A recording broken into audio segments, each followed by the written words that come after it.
Welcome. Today, HS second year subject retail trade 1 and 2 অকল প্ৰশ্নৰ উত্তৰ থাকিব ইয়াত fill in the blanks MCQ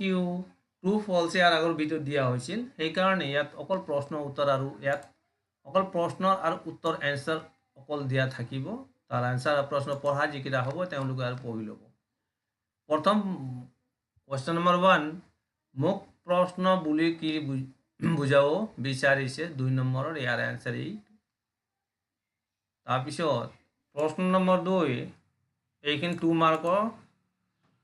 বন্ধ প্ৰশ্ন বুলিলে আপুনি কি বুজাব বিচাৰিছে ইয়াৰ উত্তৰ হ'ব 2 মাৰ্কৰ এইখিনিলৈকে তাতকৈ বেছি নহয় তাৰপিছত প্ৰশ্ন নম্বৰ 3 গ্ৰাহক সমস্যা চিনাক্ত কৰাৰ কোনো দুটা সুবিধা উল্লেখ কৰা এই সুবিধাৰ ভিতৰত 4টা সুবিধা আছে যিকোনো দুটা যদি খুদিছে 2 মাৰ্কৰ এইটো Question number 4 গ্ৰাহক শ্ৰৱণ আৰু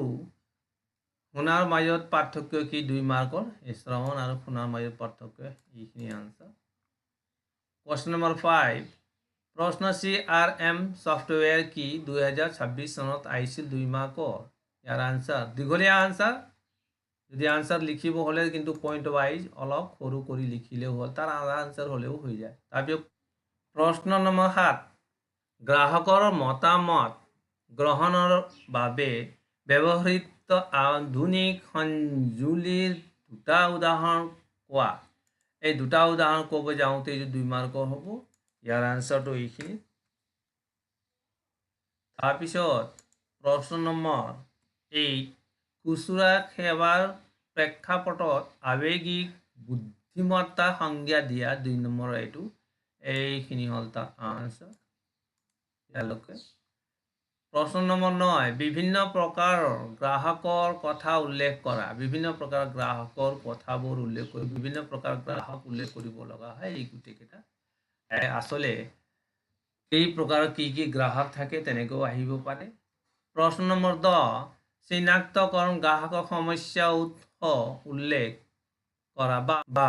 গ্ৰাহকৰ সমস্যা চিনাক্ত কৰাৰ বিভিন্ন উৎস কি কি আছিল 2026 চনত 3 মাৰ্কৰ আহিছিল এইটো গুটে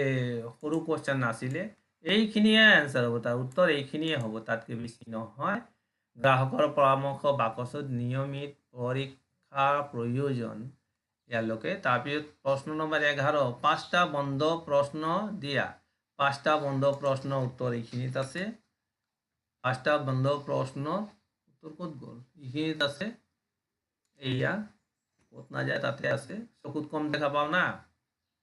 প্ৰশ্ন নম্বৰ 12 খুচুৰা বিক্ৰেতাই গ্ৰাহকৰ অভিযোগ কেনেকৈ লিপিবদ্ধ কৰে উত্তৰ ইয়াত আহে 12 নম্বৰ প্ৰশ্ন এইখিনি তাৰপিছত 13 নম্বৰ প্ৰশ্ন গোটেই প্ৰশ্নকেইটা গুৰুত্বপূৰ্ণ 13 নম্বৰ প্ৰশ্ন গ্ৰাহকে অভিযোগ দাখিল কৰাৰ সময়ত তেওঁলোকৰ ভংগীমাৰ তালিকা প্ৰস্তুত কৰা এই হল আনসাৰ 2 বা 3 মাৰ্কৰ থাকিব বা ম্যাক্সিমাম 2 মাৰ্কৰ থাকিব ইয়াৰ আনসাৰ প্ৰশ্ন নম্বৰ 14 গ্ৰাহক সমস্যা সংগঠিতভাৱে নিয়ন্ত্ৰণ কৰাৰ 6টা নিয়ম লিখা এই 6টা নিয়ম দিয়াৰ লগে লগে 3 মাৰ্কৰ ম্যাক্সিমাম 3 মাৰ্কৰ থাকে সো 3 মাৰ্কৰ এইটো আনসাৰ গুটেকেটা হ'ব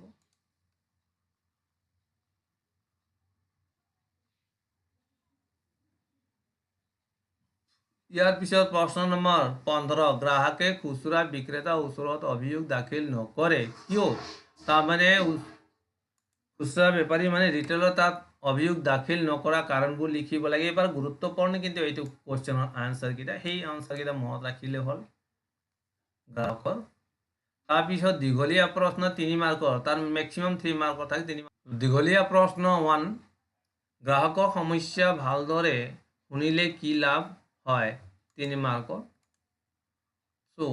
এই লাভ কি হয় বিক্ৰি কৰা সহযোগী বা রিটেইলার জনে কি হয় এইটো সুবিধা কি হয় এই ডিটেইলস ইয়াতে দিয়া আছে আপোনালোকে নিজে পঢ়িব those who want to জনে এইটো পৰীক্ষাত বহিব তেওঁলোকে নিজে পঢ়িব এইখিনি সুন্দৰ ধুনীয়াকৈ আছে তাৰপিছত আহে প্ৰশ্ন নম্বৰ 2 গ্ৰাহকৰ সমস্যাৰ সৈতে মোকাবিলা কৰাৰ ক্ষেত্ৰত কৰিব নোৱাৰা কামৰ বিষয়ে আলোচনা কৰা মানে 3 মাৰ্কৰ এইটো প্ৰশ্ন থাকে আৰু এই 3 মাৰ্কৰ এই আনসাৰবোৰ তাৰ ভিতৰত এই যে ৰঙাদি দিয়া আছে এইটো গুৰুত্ব বেছি দিব লাগিব কাৰণ এইটোৰ ওপৰত MCQ থাকিব পাৰে আৰু কৰিব নোৱাৰা যেটো আছিলে এজন ৰিটেল ট্ৰেডাৰ নকৰে কৰিলে তেওঁলোক অসুবিধা হোৱা কাৰণটো এই নকৰা যেটো আছে খুচুৰা সো এই পাৰ্টটো মনত ৰাখিব লগা হয় ভালকৈ মনত ৰাখিব এইটো এক্সট্ৰা কোৱেশ্চন আহিব পাৰে তাৰপিছত লাষ্ট কোৱেশ্চন আজিৰ সেশনত লং কোৱেশ্চন হ'ব 3 নম্বৰ লং কোৱেশ্চন উপযুক্ত উদাহৰণ সৈতে মুক্ত আৰু বন্ধ প্ৰশ্নসমূহৰ বিষয়ে আলোচনা কৰা এইটো আছিল 2026 চনত 3 মাৰ্কৰ আহিছিল সো আজি প্ৰশ্ন সেশনৰ এইটো আছিল তাৰ আনসাৰ 3 নম্বৰ প্ৰশ্ন লং প্ৰশ্ন আজি সেশনত এই ভিডিওত অকল প্ৰশ্ন আৰু উত্তৰ দিয়া হৈছে just question and answer or প্ৰশ্ন উত্তৰ জনে পড়িও বিচাৰিছে দুনিয়া পড়ি আৰু লিখি ললে আৰু বেছি ভাল হ'ব মুখস্থ কৰি ল'ব লাগিব অলপ নহলে আইডিয়া লাগিবই ইয়াৰ আগত যিকিটা ভিডিও আছিলে MCQ আছিলে ট্ৰু ফলস আছিলে ফিল ইন দি ব্ল্যাঙ্কস আছিলে এই কাৰণে এইটো জাস্ট প্ৰশ্নৰ উত্তৰ আছিলে পাৰ্ট বি বুকৰ থ্যাংক ইউ যদি কোনোবা কুইজ প্ৰগ্ৰামৰ পাৰ্টিসিপেট